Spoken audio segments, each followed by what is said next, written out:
I drank readings. I drank rituals. I drank voices wrapped in velvet vowels. A thirst not for truth but for a name, a flame, a face that might flicker into form. I burned through decks, I burned through nights, I burned through promises, packed into thumbnails and timestamps.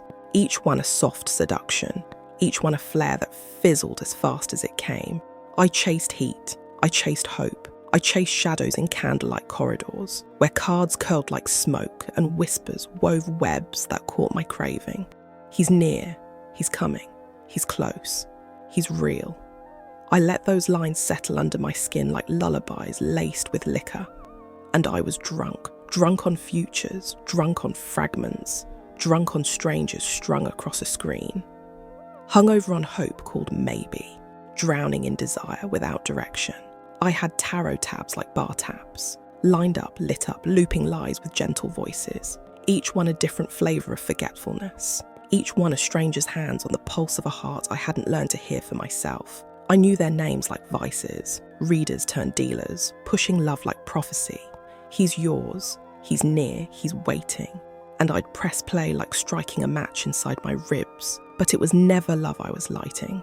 It was the ritual, the click, the candle, the clink of coins like communion. It was the way longing dressed up as devotion, and ache pretended to be belief. I waited for someone to come through the screen, to reach for me, rescue me, recognize me. But love was only the label. The bottle, empty. The truth? I wanted to be held by the idea of someone, anyone. I waited and wasted and worshipped the illusion until one night the magic missed. The voice cracked, the sugar soured, and there I sat, staring at static, sinking in silence, still begging for one last hit of illusion.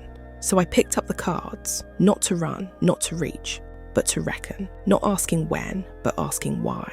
Not pleading where is he, but pressing who am I.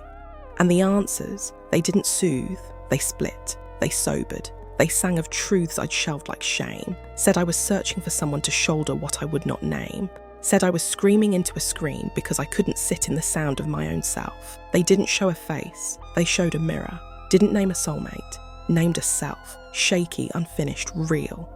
It wasn't divine, it wasn't dazzling, it was dismantling, no glitter, no gods. Just the soft sound of rebuilding. Now I read with reverence, not desperation, not to chase, but to choose, not to ask, but to listen. The high is gone, the hunger remains, cleaner, clearer mine. I no longer ask when he's coming. I ask, will I know him by the way he doesn't feel like flight, doesn't echo like escape, doesn't sound like prophecy, but presence.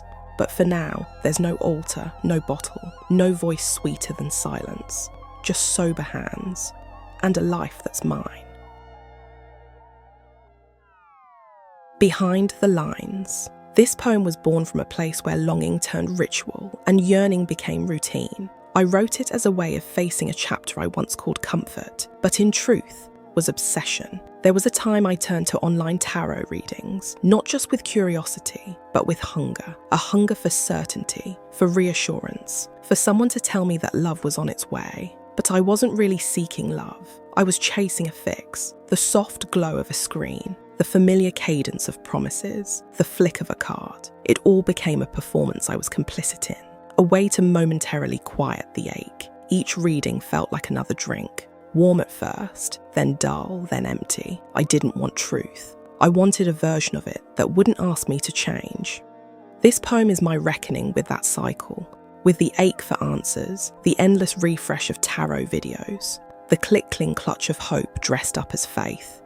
It was never about the cards. It was about what I couldn't carry alone. I wanted someone else to hold it for me, my fear, my loneliness, my need to be chosen. Then one night, the illusion cracked. The comfort didn't comfort. The high didn't hit. And in that hollow space, something honest came through. Not a prophecy, a mirror.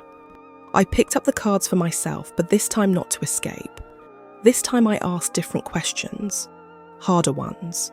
The kind that didn't promise timelines or twin flames, but demanded I stop outsourcing my worth. The kind that led me back to myself. This poem is about that shift. From habit to healing, from seeking someone to arrive, to becoming someone who stays. It's not about finding love, it's about what happens when you stop needing it to save you. Now I read with quiet, not craving. I listen without leaning. I still want love, of course, but not the kind that comes wrapped in prophecy. I want love that's present, real, grounded.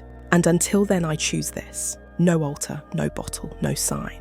Just sober hands and a life that's mine.